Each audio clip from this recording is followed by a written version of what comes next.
নমস্কার বন্ধুরা, শ্বশুর বৌমা রান্নাঘর অ্যান্ড ব্লগ চ্যানেলে সকলকে স্বাগত।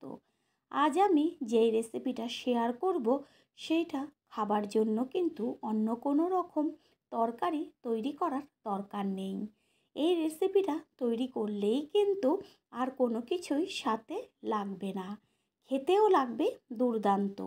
সকালে ব্রেকফাস্ট, রাত্রিরের ডিনার বা বাচ্চাদের টিফিন যাতেই দিন না কেন সবাই কিন্তু আনন্দ সহকারে খেয়ে নেবে। তাহলে রেসিপিটা কি করে তৈরি করব সেটাই দেখে নেওয়া যাক। সবার প্রথমে একটা বড় পাত্রের মধ্যে আমি নিয়েছি আটা। যেহেতু ময়দার থেকে আটাই কিন্তু স্বাস্থ্যকর, সেই কারণে আমি আটাই বেশি ব্যবহার করি। এখানে আপনারা চাইলে ময়দাও ব্যবহার করতে পারেন। এবার এর মধ্যে দিয়ে দেব পরিমাণ অনুযায়ী লবণ। এখানে ছোটো চামচের হাফ চা চামচ লবণ ব্যবহার করেছি। আর দিয়ে দিচ্ছি সাদা তেল। তারপর ভালো করে ময়ম করে নিতে হবে। যত ভালো ময়ম করব ততই কিন্তু পরোটাটা নরম হবে। ময়ম করে নেওয়ার পরে এর মধ্যে একদম অল্প অল্প করে জল দিয়ে আটা ভালো করে হাত দিয়ে ঠেসে ঠেসে মেখে নেব। পুরনো বন্ধুদের সবসময় আমাদের পাশে এইভাবে থাকার জন্য অনেক অনেক ভালোবাসা। আটা ভালো করে মেখে নেওয়া হয়ে গেল। নতুন বন্ধুরা আমাদের চ্যানেল ভিজিট করার জন্য আন্তরিক শুভেচ্ছা। আমাদের রেসিপিগুলো যদি ভালো লেগে থাকে সাবস্ক্রাইব করে দেওয়ার অনুরোধ রইল ও পাশে থাকা বেল আইকনে ক্লিক করলে পরবর্তী ভিডিওগুলো সবার আগে আপনাদের কাছে পৌঁছে যাবে।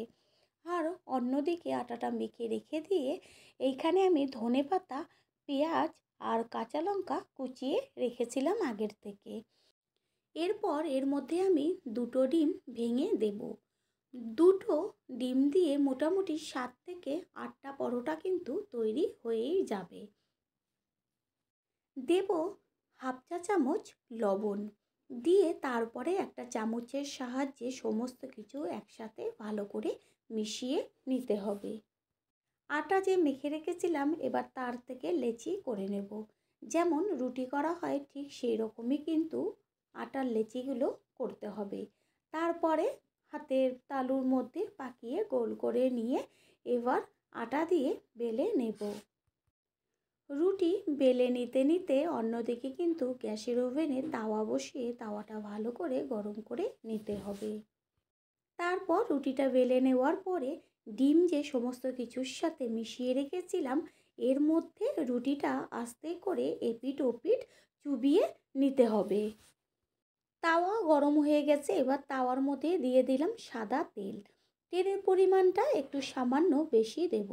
তারপরে আস্তে করে রুটিটা গরম তেলের উপরে ছেড়ে দেব, গ্যাসের ফ্লেম লোতে রেখে।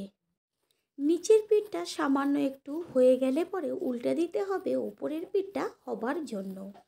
ধনেপাতা, পেঁয়াজ, ডিম সমস্ত কিছুই কিন্তু পরোটার সাথে লেগে যাবে। দেখতে যত সুন্দর, খেতে কিন্তু তার থেকে বেশি টেস্টি। এপিট ওপিট করে সুন্দর করে ভেজে নিতে হবে বেশ একটু ব্রাউন কালার আসা পর্যন্ত। দেখাই যাচ্ছে পরোটাটা কত সুন্দর ফুলে উঠেছে। ময়ম যদি ভালো হয় পরোটা কিন্তু সুন্দরভাবে ফুলে উঠবে এমনিতেই। পরোটা ভেজে নেওয়া হয়ে গেল, এবার তেলটা ছেঁকে আস্তে করে পরোটাটা তুলে নেব। দেখতে কত সুন্দর লাগছে তাই না? ঠিক এইভাবে আর একটা পরোটা ভেজে দেখিয়ে দিচ্ছি।